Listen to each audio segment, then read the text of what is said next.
भाई जो गुरु वचन पे डट गए, कट गए फंद 84 के। गरीब सतगुरु शिकलीगर बने। शिकलीगर होता है जो ताले की चाबी बनाता है कूट कूट के। गरीब सतगुरु शिकलीगर बने और यो तंतेगा दे। और हमारा शरीर तो जो है वो तलवार के जैसा था। जुगन जुगन के मोर्चे और खोए ब्रह्म संदेह। शिकलीगर तालों को ताली लगाते थे, जो नई चाबी एक कील को कूट छेद कर बना देते थे। सतगुरु इसी प्रकार हम जीवों को भक्ति करने योग्य शब्द की चोट मारकर बनाते हैं। इसलिए कहा है कि सतगुरु शिकलीगर बने। और ये शरीर तेगा यानी तलवार तुल्य है। इस शरीर से भक्ति करके जन्म मरण से छुटकारा पाने का युद्ध जीतना है। सतगुरु युगों युगों का भ्रम निवारण करके सर्व शंकाओं का नाश कर देते हैं। वाणी संख्या 97। गरीब सतगुरु कंद कपूर है। कंद यानी फल और कपूर यानी अमृत जैसा। सतगुरु कंद कपूर है और हमरी तुनका दे। और हम क्या हैं? तुनके जैसे। तुनका क्या होता है? जैसे कोई लकड़ी का कोई होता है ना, वो तिनका, सूखा जो तिनका जो घास का होता है। कहते हैं हमारे सतगुरुदेव भगवान तो अमृत जैसे फल हैं और हम जीव क्या हैं? तिनके जैसे, वो भी सूखा तिनका। स्वाति सीप का मेल है चंद चकोरा ने। सतगुरु जी तो अमृत फल तुल्य है, हमारा शरीर तो तिनके तुल्य है। जैसे स्वाति नक्षत्र की वर्षा की बूंद सीप के मुंह में गिरने से मोती बन जाता है, ऐसे सतगुरु जी ने हमारे अंतःकरण रूपी सीप में यानी हमारे हृदय में सत्य साधना रूपी स्वाति की बूंद डाली, यानी अपना तत्व ज्ञान डाला, अपना उपदेश डाला, वो मंत्र डाले। हमने परमात्मा रूपी सतगुरु में इतनी लगन लगाई। किस में लगाई? परमात्मा रूपी सतगुरु में। यानी ये स्वयं ही परमात्मा हैं जो सतगुरु का रोल कर रहे हैं। इसीलिए तो हमने इस फोटो को रिजेक्ट कर दिया, क्योंकि हमें परमात्मा रूपी सतगुरु की पहचान हो गई। हमने परमात्मा रूपी सतगुरु में इतनी लगन लगाई जैसे चकोर पक्षी चांद को देखने में लगाता है। गुरुदेव भगवान ने बताया कि एक चकोर नाम का पक्षी होता है जिसको चांद से बेहद लगाव होता है, बेहद प्रेम होता है। और वो चकोर नाम का पक्षी शाम के समय क्या करेगा? किसी ऐसे पेड़ पर बैठेगा जिसके ज्यादा टहनियां नहीं होती है, जिसके ज्यादा पत्ते नहीं होते हैं, सूखा पेड़ देखता है, ताकि मेरे और चांद के बीच में कोई डिस्टरबेंस ना हो। और जैसे चांद उगेगा एक टक उस पे नजर लगा लेगा, हटाएगा नहीं। और जैसे जैसे चांद ऊपर को आएगा वो बैठा बैठा उस पे नजर रखेगा, यूं यूं नजर रखेगा। चांद सीधा आएगा, वो चकोर पक्षी अपनी गर्दन यूं कर लेगा। चांद फिर यूं आएगा, वो पक्षी भी यूं देखेगा, यूं देखेगा। और अंत में वो पक्षी नीचे गिर जाता है चांद को देखते देखते, और वो गर्दन के बल गिरता है, उसकी गर्दन टूट जाती है। टूटी गर्दन से भी वो चांद को ही देखता रहता है। तो गरीबदास जी हमें यह समझाना चाहते हैं कि उस चकोर पक्षी के जैसे हमें भगत बनना पड़ेगा। यानी हमने अपने सतगुरु के अलावा सौपन में भी किसी अन्य देव में, महादेव में, नकली साधु संतों में, या यहां इस गंदे लोक की किसी भी चीज में, किसी भी विषय भोग की वस्तु में, यहाँ के किसी भी सुख में हमने बिल्कुल भी अपनी सुरती नहीं लगानी है, अपना ध्यान नहीं लगाना है। जो वस्तु आवश्यक होगी, यदि मर्यादा में रहकर भक्ति करेंगे तो गुरुजी समय आने पर हमें जरूर उपलब्ध करवाएंगे, क्योंकि वो अंतर्यामी भी है और वो समर्थ भी है। उसके घर में किसी चीज की कमी नहीं है। तो हमने हर प्रकार से इस 21 ब्रह्मांड की हर वस्तु से ध्यान हटाकर और केवल अपनी भक्ति पर लगाना है, अपने सतगुरु पर लगाना है।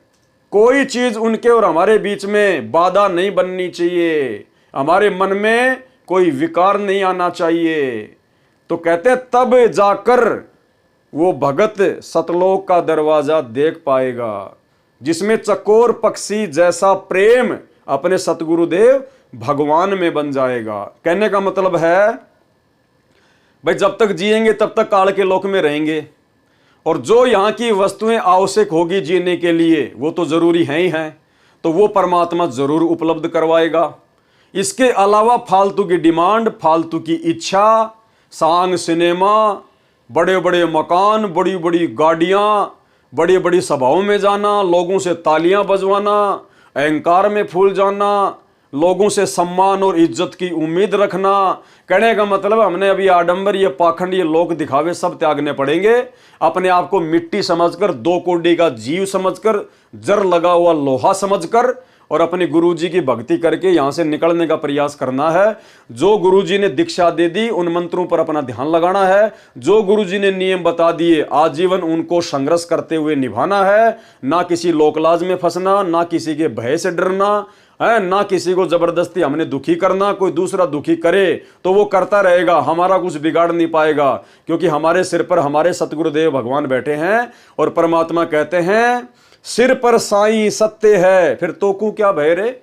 और परमात्मा कहते हैं उस भगत का कोई बाल बाका नहीं कर सकता, जिस साधु का बाल न बाका, जिस पे सतगुरु मेहरबान होते हैं। तो भाई और बहनों, साध संगति से जुड़े हुए हम सत्सेवक भाई बहन इस प्रोसीजर के बेहद निकट हैं, बेहद निकट। और हमने और इसमें आगे बढ़ना है, पूरे 100 नंबर पे पहुंचना है। तो ये कहना चाहते हैं गरीबदास जी महाराज जी कि आपने भी उस चकोर पक्षी की तरह अपने गुरुदेव सतगुरु रामपाल जी परमेश्वर जी में, जो कि स्वयं ही परमात्मा है, हमने परमात्मा रूपी सतगुरु में इतनी लगन लगाई, तो हमने भी अपने परमात्मा रूपी सतगुरु रामपाल जी परमेश्वर जी में, उनकी भक्ति में उतनी ही लगन लगानी है।